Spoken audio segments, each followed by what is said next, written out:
Bonjour et merci d'être là pour écouter cette présentation de quelques solutions spatiales au service des territoires.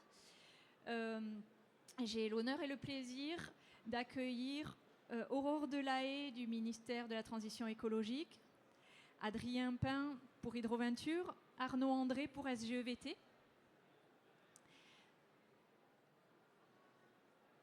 Ça marche. Et pour commencer, juste une rapide planche pour expliquer le contexte dit Connect by CNES. Connect by CNES, c'est une branche du CNES qui, comme son nom l'indique, a pour ambition de connecter le spatial avec le reste du monde. N'ayons pas peur des mots. On est là pour ça. Et comment on connecte le spatial avec le reste du monde? On a plusieurs outils dans notre boîte à outils. Je suis un peu gênée par cette planche qui met connecte au centre. J'aime mettre le besoin au centre. Mais là, ça permet de montrer l'ensemble des satellites de connect, disons, au sens figuré. Dans notre boîte à outils, il y a des formations en ligne, une formation notamment qui s'appelle Ambassadeur du spatial, qui est une formation gratuite et qui permet à chacun de s'acculturer. Il y en a 3 par an, si je ne dis pas de bêtises, 3-4 par an. Des moyens de financement, des moyens de support technique. Le CNES peut accompagner techniquement en fonction des besoins. Je ne vais pas passer tous les satellites qui sont présentés là.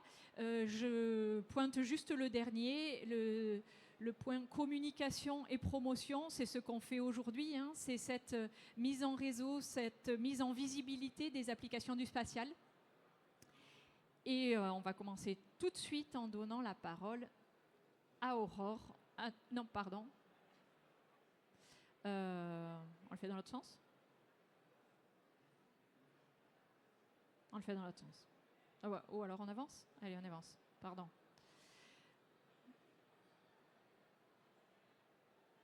Allez, on commence en donnant la parole à Aurore qui va nous parler du cas du projet France 2030 aval. Alors aval pour nous, amont pour un certain nombre d'autres. En tout cas, d'usage de la donnée spatiale au service des territoires, au service des enjeux sociétaux. Et c'est pour ça qu'on est là. Oui, donc bonjour à tous. Donc moi, je suis du ministère de la Transition écologique, de l'énergie, du climat et de la prévention des risques. Et je vais vous parler du côté territoire utilisateur et donc du besoin.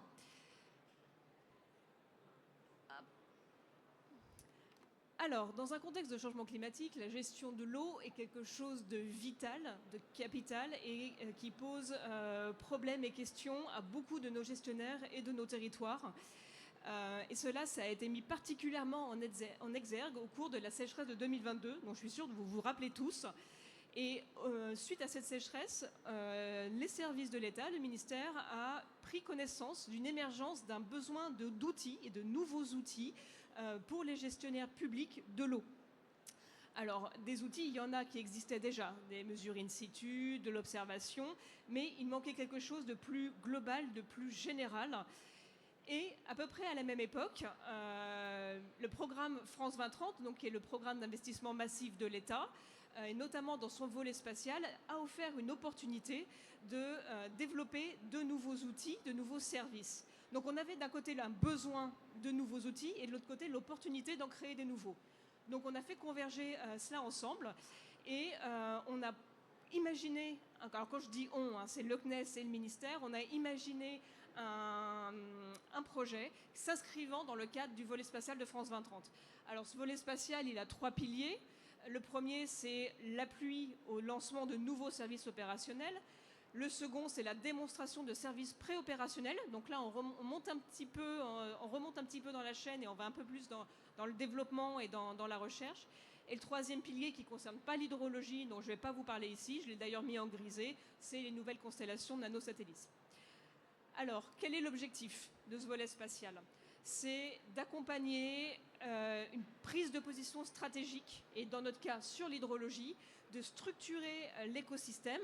Donc on va avoir d'autres acteurs de structuration de l'écosystème qui vont intervenir après. Donc de structurer l'écosystème, d'utiliser des données européennes, donc du système d'acquisition de données Copernicus, qui est une constellation de satellites à laquelle la France contribue activement, et notre ministère en particulier. Et tout cela dans une approche intégrée pour répondre aux besoins des utilisateurs publics de la gestion de l'eau. Qui est-ce qui bosse dans ce projet? Alors, il y a le ministère qui est le client, le donneur d'ordre. On a le CNES qui est l'opérateur. Et les personnes qui vont développer les outils et les services, ce sont des consortia d'entreprises privées, parfois associées à des laboratoires de recherche publics, qui ont été sélectionnés sur appel d'offres avec une sélection bien serrée, et qui vont pouvoir développer des outils, des produits avec notre accompagnement. Pourquoi est-ce qu'on veut qu'ils travaillent avec des laboratoires de recherche publics? Parce qu'en France, on a une recherche d'excellence, et afin d'avoir des outils qui soient à la pointe de la technologie, des algorithmes à la pointe de ce qui se fait, et ben c'est bien que tous ces gens-là travaillent ensemble. On veut vraiment des services à forte valeur ajoutée pour arriver à convaincre nos utilisateurs publics qu'en fait le spatial c'est vachement bien, ça peut faire plein de choses intéressantes, et contribuer à l'acculturation au spatial tout en optimisant la gestion. Donc si on résume tout ça, dans le cadre du plan France 2030, notre direction de l'eau et de la biodiversité au ministère et le CNES ont lancé un appel d'offres courant 2023 pour l'achat et la démonstration de ces services. Ces services à destination des services de l'État et de tous les acteurs publics, le temps du projet. J'insiste là-dessus. Le client, c'est les acteurs publics. Le projet donc a maturé en 2023, s'est contractualisé en 2023 et a été officiellement lancé début 2024, en janvier 2024. Depuis janvier 2024, vous voyez, ça fait moins d'1 an, donc c'est quand même pas long, c'est un projet de 3 ans, donc ils ont le temps de travailler. Depuis janvier 2024, une première plateforme de visualisation des outils et services existe, elle est en ligne, vous pouvez aller jouer dessus, elle s'appelle Hydroscopia, et donc elle est disponible. Qu'est-ce qu'on y trouve? On y trouve des informations qui vont concerner la France entière, donc métropole et département d'outre-mer. Et on va y trouver des données qui vont utiliser l'imagerie spatiale depuis 2017 jusqu'à aujourd'hui, donc à la fin du projet jusqu'à fin 2026. Pourquoi 2017? C'est la date de mise en orbite des satellites Sentinelle-2 de Copernicus, donc autant récupérer toutes les données qu'on a pour travailler dessus. Qu'est-ce qu'on va y regarder?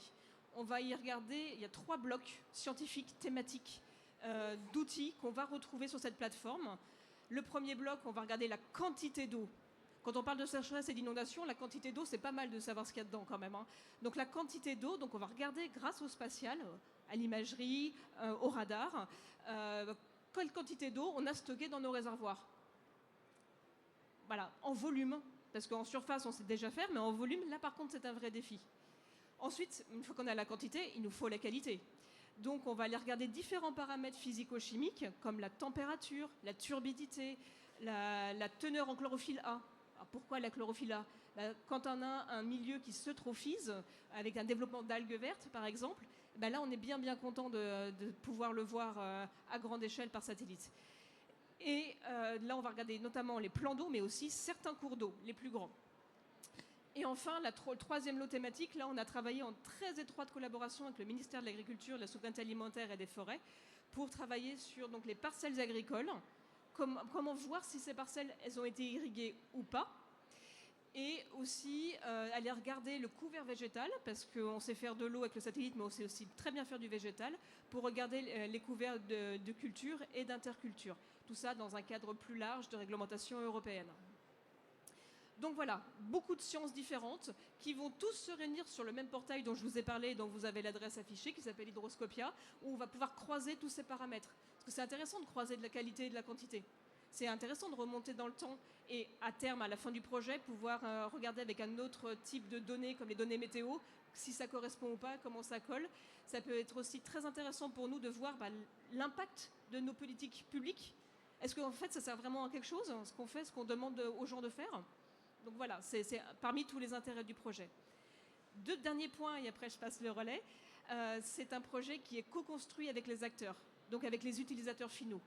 Ils sont avec nous, ils expriment le besoin et ils nous font leur retour sur chaque étape de développement. Parce que si ça ne leur sert pas à eux, que ça ne correspond pas à leurs besoins, ça ne sert à rien. Et enfin, les produits, je vous ai dit qu'on voulait des produits de très haute qualité. Et donc tout ce qui sort des productions et des algorithmes, c'est évalué par des experts indépendants, donc des experts scientifiques, des experts techniques et des experts métiers, et ça tous les 6 mois, pour être sûr qu'on reste dans les clous du projet et qu'on répond bien à la demande et aux besoins. Si vous avez des questions, vous n'hésitez surtout pas à venir me voir ou à nous écrire à l'adresse qui est affichée ici. Donc derrière cette adresse mail, vous avez le ministère, le CNES, et on pourra répondre à toutes vos questions, vous mettre en relation. Et s'il y en a parmi vous qui sont intéressés par rejoindre le panel de co-constructeurs, vous êtes plus que bienvenus. Je vous remercie de votre attention. J'ai omis de dire en introduction qu'on allait parler d'eau sur toute cette session de pitch. Donc j'espère que vous êtes là pour ça. On va enchaîner avec Hydroventure.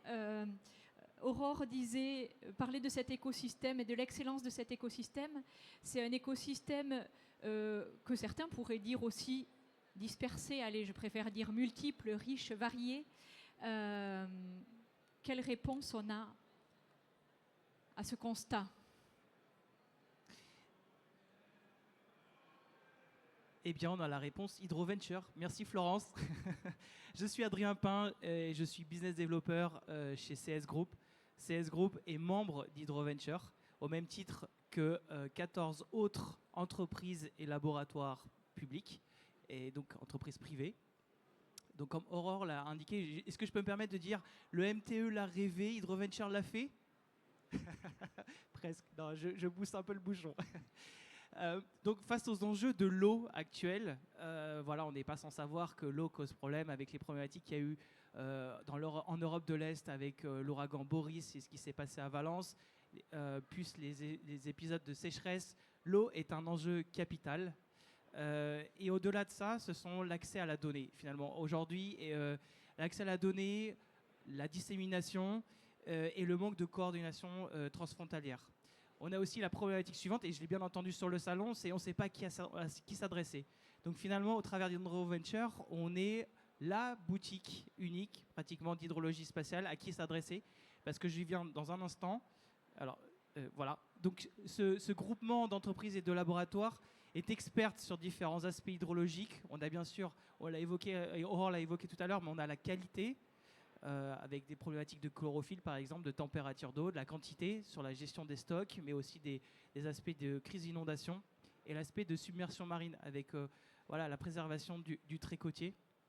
Donc l'ensemble des acteurs, des 14 acteurs que j'ai évoqués et qu'on a vu tout à l'heure, sont experts dans ces 3 domaines-là. Et d'ailleurs, je lance un appel aussi, parce que ce qui manque un petit peu dans cette partie-là, c'est l'eau souterraine, et qui est intimement corrélée à l'eau de surface. Donc s'il y a des personnes qui nous entendent et qui souhaitent rejoindre leur groupement Hydroventure avec ces compétences-là, elles sont les bienvenues. En termes de valorisation de la donnée, on se positionne sur toute la chaîne de l'hydrologie, à partir de l'amont. Ce qu'on appelle l'amont, c'est vraiment la captation de la donnée, que ce soit satellitaire ou in situ. On a par exemple le membre Vortex.io, qui a donc ces stations in situ qui complètent le réseau actuel de Vigicru et qui est là pour, par exemple, détecter les embâcles sur les cours d'eau. Donc cette valorisation, elle se passe notamment, enfin on sait processer la donnée, mais derrière l'objectif, c'est vraiment de la soumettre et d'apporter des outils d'aide à la décision. Et Aurore l'a évoqué, donc le programme France 2030 Hydro s'inscrit totalement dans cette lignée-là, avec justement des screenshots qui sont apportés avec des OAD, des outils d'aide à la décision qui permettent d'avoir une connaissance précise des réserves en eau, de la modélisation 3D. Et le troisième point qu'on a sur la droite, par exemple, c'est un screenshot qui montre la traficabilité lors d'un épisode d'inondation pour aider les services d'urgence dans leurs opérations, de savoir si des véhicules peuvent se déplacer ou atteindre les populations qui sont impactées par les inondations. Voilà, donc comment ça fonctionne, ce groupement? Et ce sera le dernier point. C'est donc on a une partie applicative, donc on met vraiment le besoin utilisateur des territorialités et des entreprises au centre de nos préoccupations chez HydroVenture. Donc c'est la partie de droite, l'applicatif.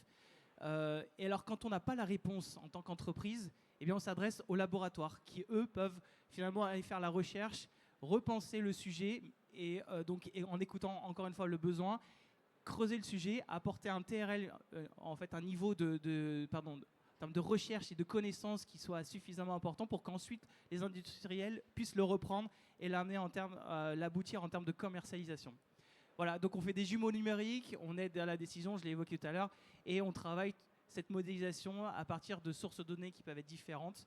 Si vous avez des questions, si vous êtes intéressé, donc on est sur le stand du CNES qui est proche du stand du ministère de l'Intérieur, ce sera peut-être plus facile à le détecter. Voilà, donc avec plaisir pour échanger avec vous d'ici la fin du salon. Merci.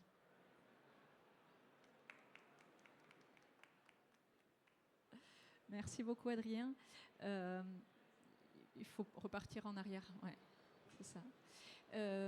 On va enchaîner avec SGEVT. Alors, HydroVenture fait beaucoup, mais ne fait pas tout. Il faut reconnaître, il y a aussi dans l'écosystème encore quelques autres sociétés qui ne sont pas dans HydroVenture, dont SGEVT, qui apporte aussi de l'eau au moulin, si j'ose dire, à sa façon. On va parler là d'un cas d'usage concret. On va rentrer dans le concret avec un cas très appliqué aux inondations et aux sécheresses. Arnaud, tu nous racontes ça? C'est ça, avec joie. Donc la société SGEVT est une société qui est spécialisée dans les outils d'évaluation du développement durable des territoires, avec un accent fort sur la compliance réglementaire et aussi la coopération entre les acteurs du développement durable. J'y reviendrai tout à l'heure dans ma conclusion sur cette exigence de coopération sur tous ces enjeux.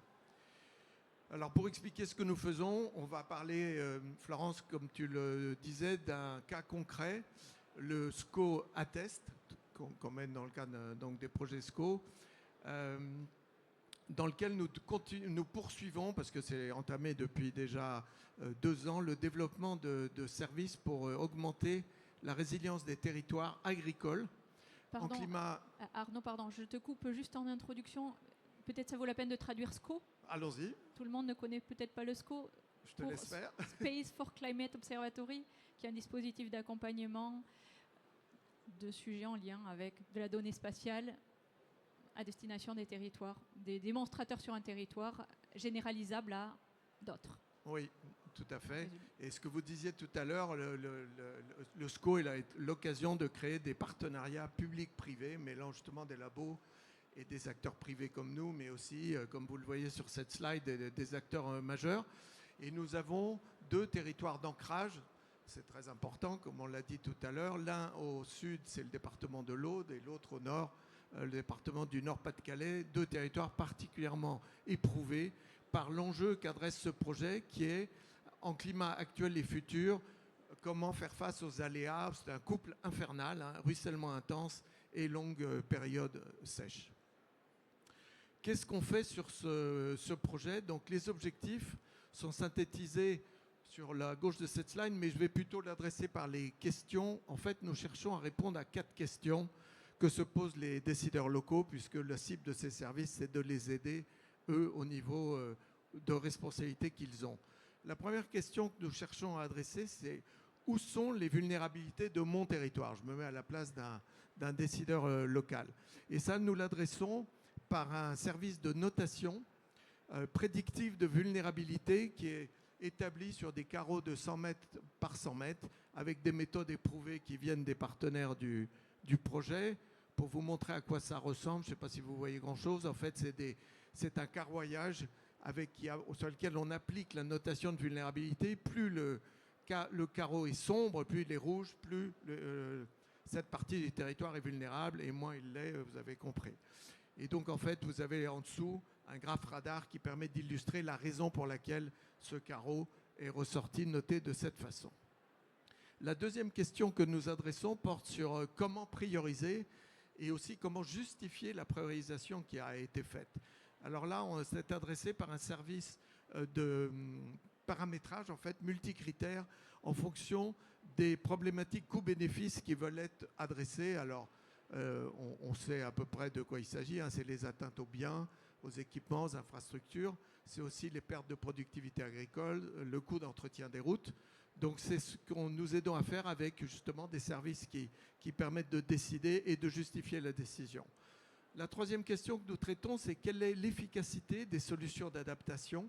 Il y en a toute une quantité dans mon contexte particulier. Évidemment, d'un territoire à l'autre, les contextes ne sont pas du tout les mêmes. Je vous montre un extrait de solutions d'adaptation particulièrement basées sur celles sur la nature, mais il y en a beaucoup d'autres. Et en fait, dans nos services, on distingue les solutions qui ont été corroborées de façon précise dans un contexte défini, tout en collectant les différentes solutions qui sont évoquées dans la littérature. On parlait d'intelligence collective, c'est ce que nous faisons aussi. Nous cherchons à partager cette intelligence entre acteurs. Et le dernier service, la dernière question que nous adressons, c'est comment rendre compte et évaluer. Alors là, il s'agit d'actualiser la vulnérabilité dont j'ai parlé tout à l'heure pour la comparer dans le temps et permettre de voir si la résilience s'améliore ou se dégrade, et rendre compte et valoriser aux autorités de contrôle, aux différents acteurs du territoire, mais aussi à la population qui est souvent très préoccupée par ces phénomènes. Voilà pour ce qui est des services que nous proposons. Alors, pour les rendre plus efficaces, on fait beaucoup appel à la donnée satellite. Ah, ça, vous serez content de l'entendre, certainement, Florence. On fait appel beaucoup à la donnée satellite, à leur basse résolution pour la détection de changements sur les images avant-après événements et localiser où est-ce qu'on va faire des vérifications de dommages et d'efficacité des solutions. Et avec haute résolution, c'est plus complexe, c'est plus coûteux, c'est plutôt pour détecter les dommages. On a des algos qui ont été faits par le CNES de détection des vignes et cultures endommagées, de présence de facteurs d'aggravation ou d'atténuation que sont les haies, les cultures en terrasse, enfin ce qu'on arrive à voir avec le satellite. Et donc nous utilisons de façon assez extensive toute cette gamme d'outils pour permettre finalement de créer une sorte de capitalisation progressive conduisant à des statistiques entre les solutions et les prédictions et qu'est-ce qui a été effectivement corroboré sur le terrain. Et on voudra monter un commun, peut-être quelque chose dont on pourrait vous parler, un commun pour que justement un groupe de travail se constitue pour fiabiliser ces données qui serviront aussi à ceux qui font des outils comme nous pour voir s'ils sont efficaces. Et je conclurai en parlant de communauté de destin. C'est peut-être une banalité, mais ces enjeux sont tellement difficiles qu'aucun acteur ne peut prétendre les régler seul et que donc une coopération entre acteurs qui permet de partager les efforts et aussi les coûts nous paraît indispensable. Aussi, nous nous attachons à partager des données, du savoir-faire, des solutions entre acteurs pour permettre d'informer, de comprendre, d'analyser et de localiser les risques en commun, à un certain niveau en tout cas, de décider des priorités d'action et après de pouvoir prendre nos outils et les intégrer dans des projets.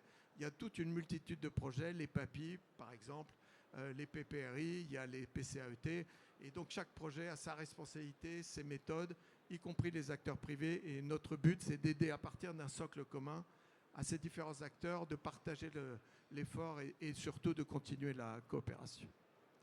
Donc voilà un peu le projet Scoates qui est assez caractéristique des services que nous donnons.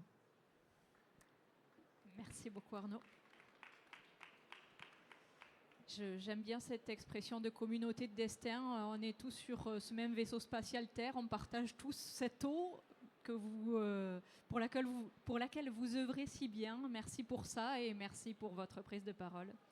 Et pour ceux qui voudraient poursuivre la discussion, n'hésitez pas à passer sur la place des applications satellitaires, stand 243 du pavillon 3. Merci à tous pour votre attention.